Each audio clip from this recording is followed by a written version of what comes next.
Okay, so can we coach ourselves? So I think if I said no, it would be quite a short session. So as you can imagine, my feeling is yes. It may look a bit different to how we coach each other, but I want to talk to you today about how you can put those things in place that can help you to coach yourself. So firstly, what is it that our mind does instead of coaching? What are some of the things that it does? If you want to pop those in the chat. What type of things? Tony, it catastrophizes. Yes. What else is our mind doing instead of doing some lovely self-coaching with us?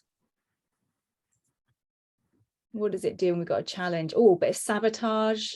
Yeah. It argues with us. Yeah. Procrastinate. Yeah.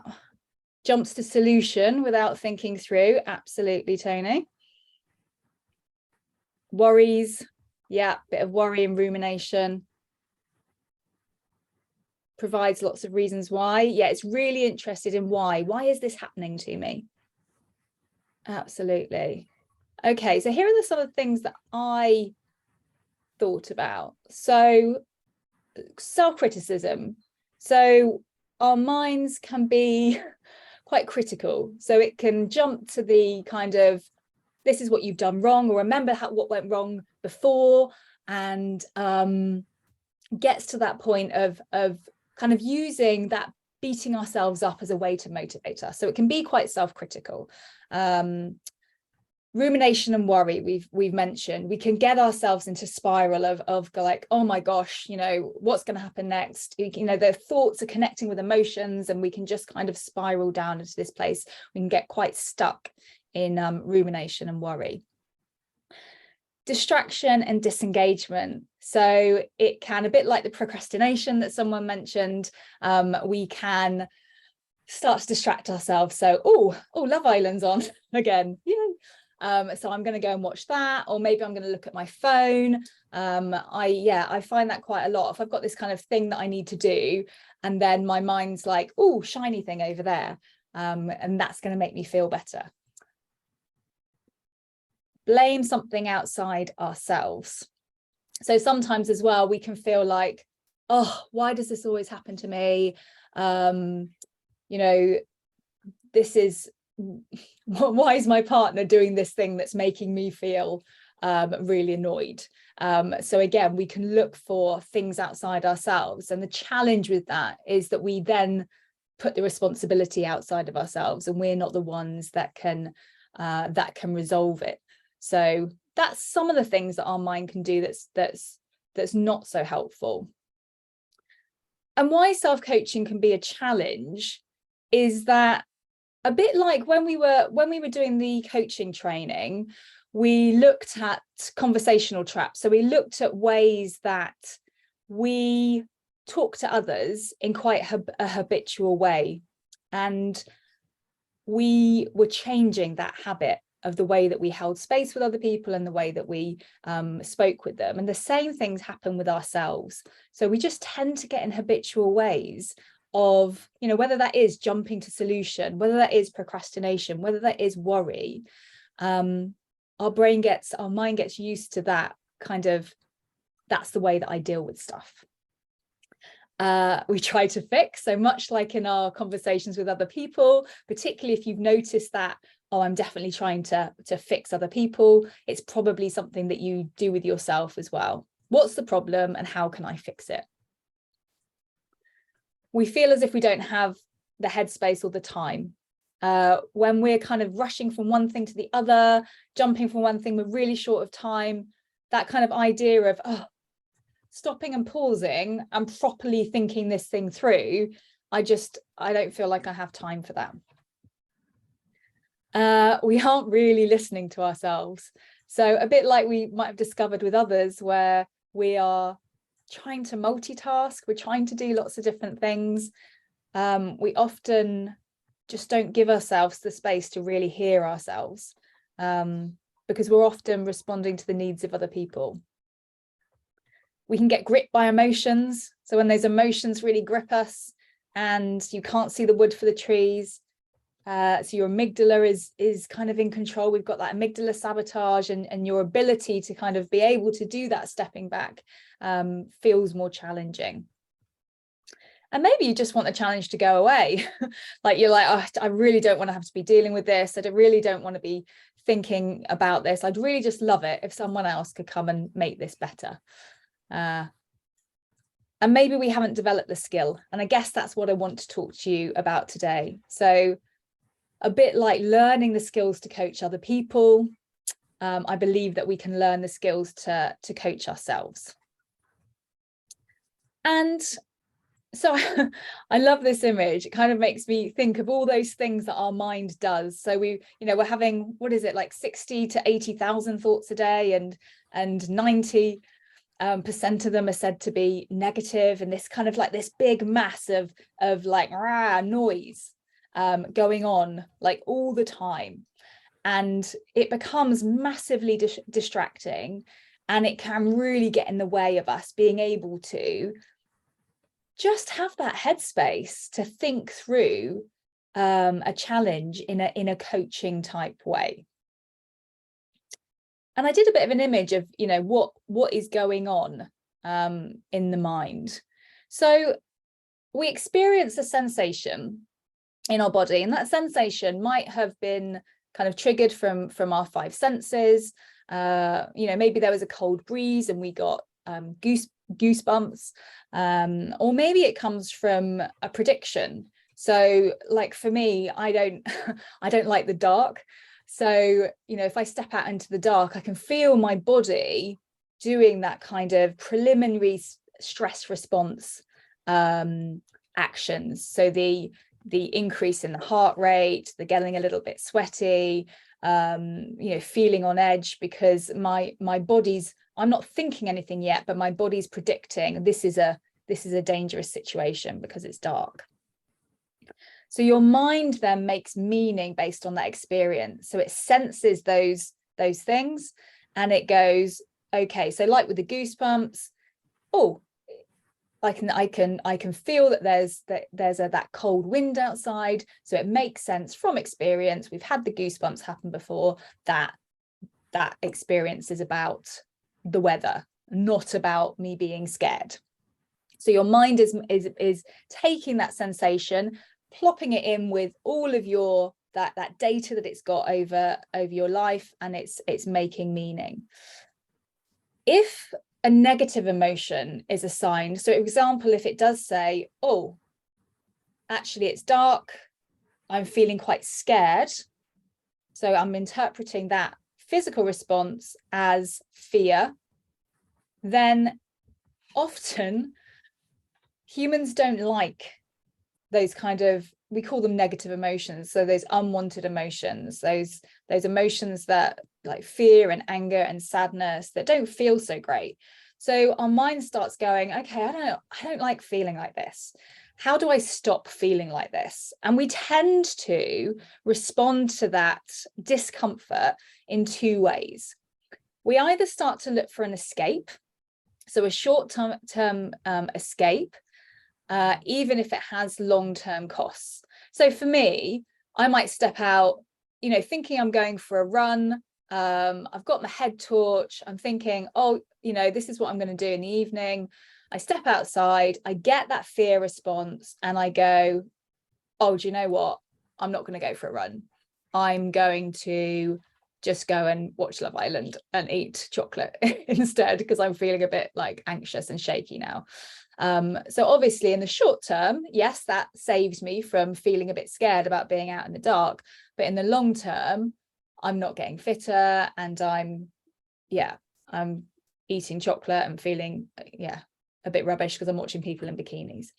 The other way that our mind tries to deal with that discomfort is that it gets into that problem solving place. So what is the problem that needs to be fixed? There is a problem here. How am I going to deal with it? And it won't stop thinking about it until it finds the truth. So I have to find out exactly You know, is it that I'm scared of the dark? Why do I feel like I'm scared of the dark? What happened in my childhood? That blah, blah, blah, blah, blah, blah, blah, blah. And that's when we can get into this stuck place. And I notice that with clients quite often, where, you know, something has happened and their mind just in the background goes over and over, and it's looking for the why, it's looking for the truth. And so often there isn't a truth, or there isn't a clear why, or they're not going to be able to find it. And we really kind of tie ourselves in knots, getting caught up in that thinking place. So what do you think might be possible? So if we could coach ourselves, what do you think, what difference do you think it would make if you were able to, you know, drop into that? So snap out of that place that I've just described and drop into a coaching space. What difference could it make? What might be possible? You can just pop in the chat. Clarity. Yeah. Peace. Absolutely.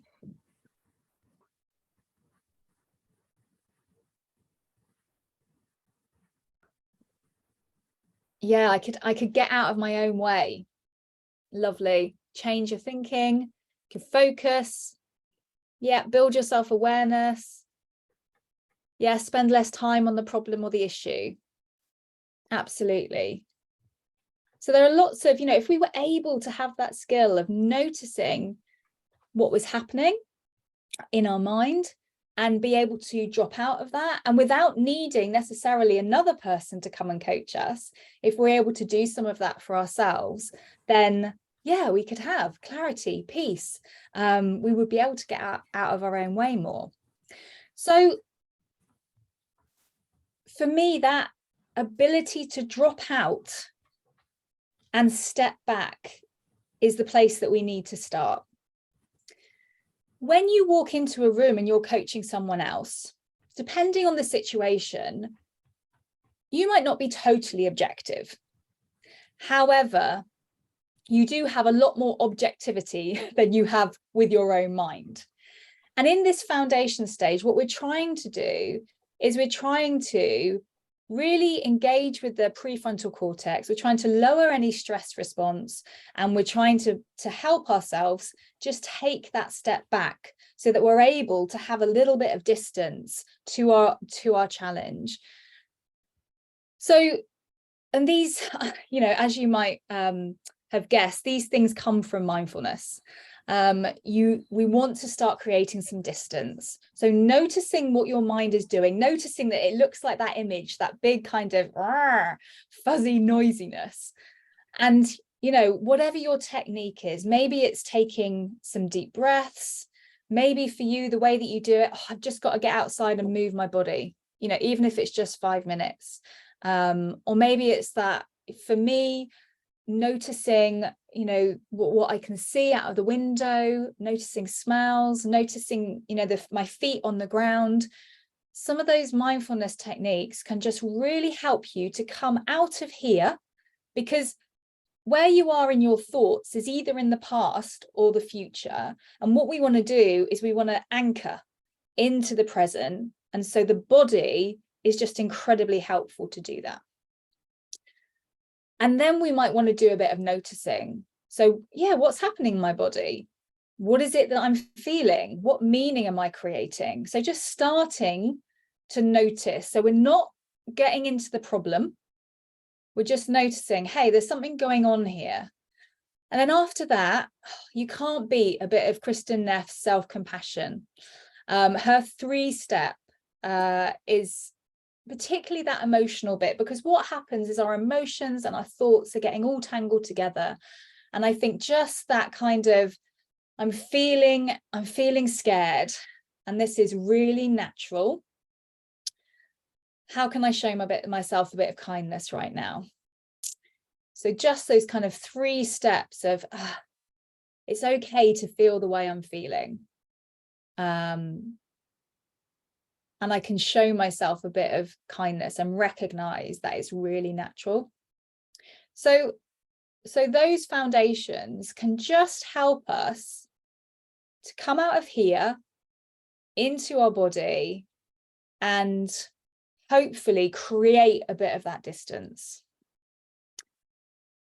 So once we've done that, once we've found a way to step back, for me, it's definitely just getting out in the countryside, 10 minutes. If I can see a tree, I'm going to be winning. Even better if I can, take my shoes off and feel the ground beneath me.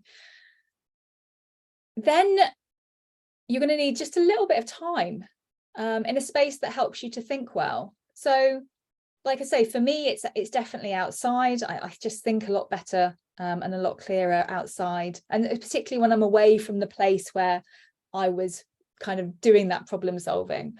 Maybe it might be a cafe, might be like your favorite chair in the house and curl up, get your favorite notebook out and just sit and, okay, I'm just going to have a bit of time to think about this. And then ask yourself a series of questions as you would another person. And because we don't have that conversational bit out loud, I mean, you can speak out loud, obviously, or you could record it on your phone. But I find that writing really helps, because writing down the answers tells your mind, you don't need to keep it up here anymore. You don't need to keep it in your head. It's on paper now. So there's something really powerful, I think, about just choosing a few questions and then writing the answers down. And I think particularly while you're training yourself to coach yourself, you're training yourself to change an internal conversational habit, being really prescriptive about it and being really, I think, what do I mean? Like, maybe even doing a bit more than you need to, I think just helps your mind to get used to a different way of being. And then go and do something that matters to you. So let that sit in your subconscious. Go and do something totally different. Make a cake, do some painting, go and have a dance, have a chat with a friend, whatever it is, that just something else that occupies your mind in a different way. And often something really magical happens and things kind of settle and the answers come out when you're not actually focused on solving that issue.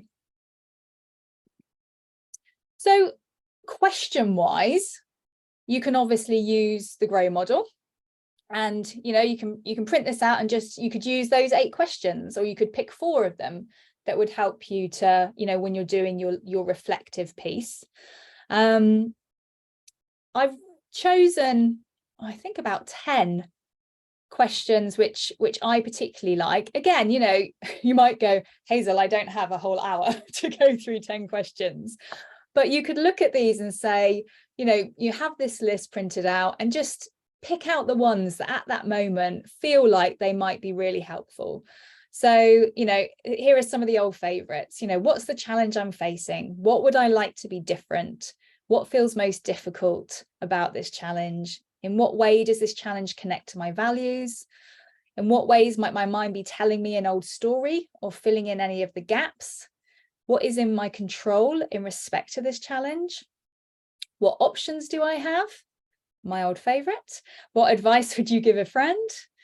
What's one small thing I commit to do? And how do I increase the chance of me taking action? So just some of the questions that I find useful when I'm trying to work through a challenge and kind of build that capacity to self-coach. So that's it.